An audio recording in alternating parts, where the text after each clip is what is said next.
Chapter 7 talks about different options for careers in the hospitality industry.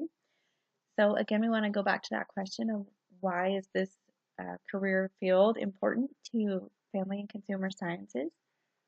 When we think about hospitality, think about the word hospitality, think about what that means.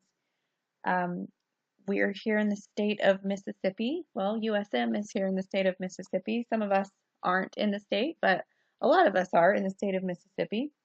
One of the nicknames for Mississippi is the hospitality state. So, why do you think they would choose that for a nickname? And what do you think that means? We think about the term Southern hospitality and think kind of a warm and welcoming feeling, that someplace that you feel at home, someplace you feel comfortable. So that's what we want to come across when we're in the hospitality industry. So these types of jobs would require people to have really good communication skills, really good relationship skills, um, do well in high stress, high pressure kind of situations. And these types of jobs are catering to people when they're trying to relax, when they're trying to have family memories, that they're probably on vacation or they're going um, to go have fun or with their friends or their family. So these types of jobs really focus on relationships and communication and making things feel welcoming. When we look at the different aspects of hospitality and kind of the underlying things behind it, we really are working on improving quality of life, like we've been talking about with all of the different aspects of family and consumer sciences. Our mission is to improve quality of life for families, individuals, and communities. So when you think about a family vacation, is that improving someone's quality of life? I would say, yeah, absolutely. We definitely need that downtime to get away from our normal lives, our jobs, and our stress. And those some of the best times of those family memories are when we're doing some of these things that are involving these hospitality careers.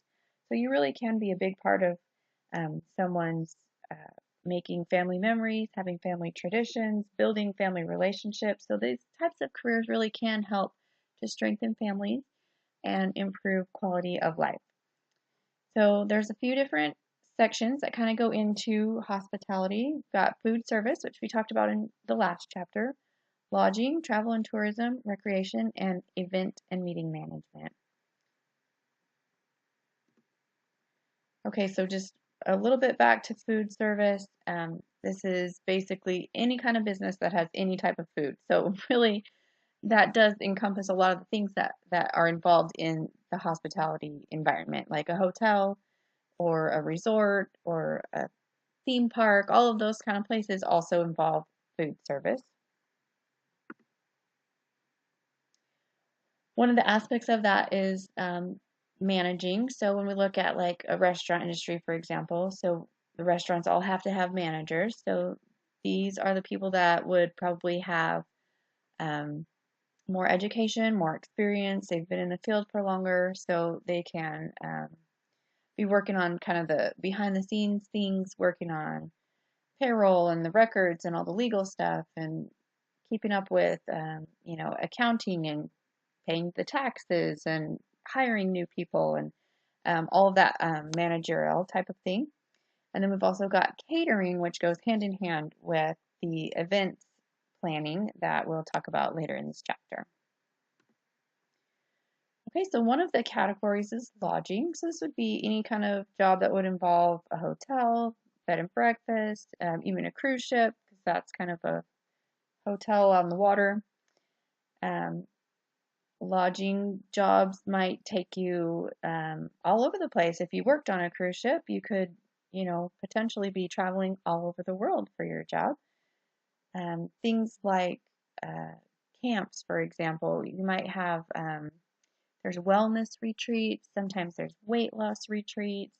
There's different kind of themes behind the camp. So those actually could specialize in different aspects. Maybe there's a camp that's for teenagers that have anxiety, so you're going to be kind of working on the social work aspect as well as the recreational side. So sometimes those things can go together. For travel and tourism, This part of the industry has really changed, in the last 10, 15, 20 years. If you ask your grandparents or someone who is a lot older how they used to plan a family vacation, say back in the 1970s or 80s, a lot of people likely that they would probably go to a travel agent. So a travel agent you'd go into their office, they had actual storefront locations. You would sit down, they would look at all the different options, they would show you, travel packages, flight and the hotel and different activities, and they kind of helped plan your trip for you.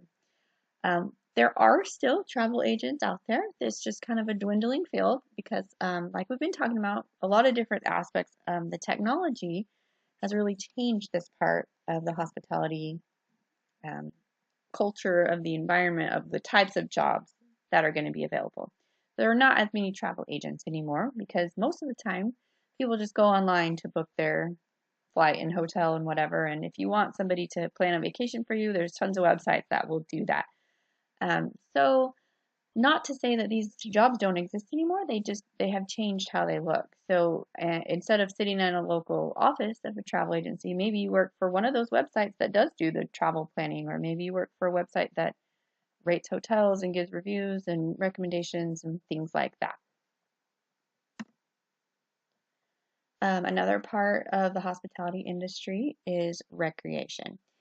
So these would be things like theme parks or water parks or a health club or different kinds of sporting event jobs. So someone that's planning different activities that are going to go on. So maybe you have a local kind of minor league baseball team or a big water park in your town. So all of those types of jobs are going to fall under recreation. So these might not be things that are specifically like for people traveling out far away. Maybe these are more local community type of jobs that can really build that sense of community. Because if there's a big event going on at the local park and you could be a part of planning all those things. You could work for a government agency that does community outreach and works on different events that will happen through the city park or the city pool or at a community center.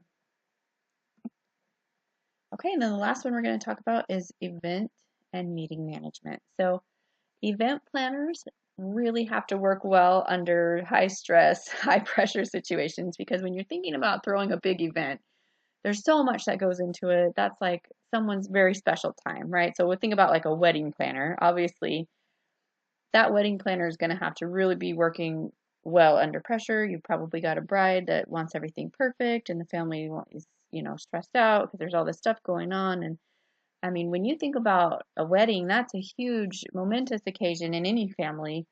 And being an event planner, you can play a huge role in that family's memory of how that event goes. So when we talk about quality of life and building relationships and things like that, an event planner can really make or break one of those huge family moments, like a wedding or a big anniversary party or something like that. And there's a lot of kind of subcategories that would go into these event and meeting planners, things like musicians and photographers and caterers and all of that would kind of fall under this umbrella of event and meeting management. So hospitality has a whole lot of different areas that you could go into when it comes to thinking about careers.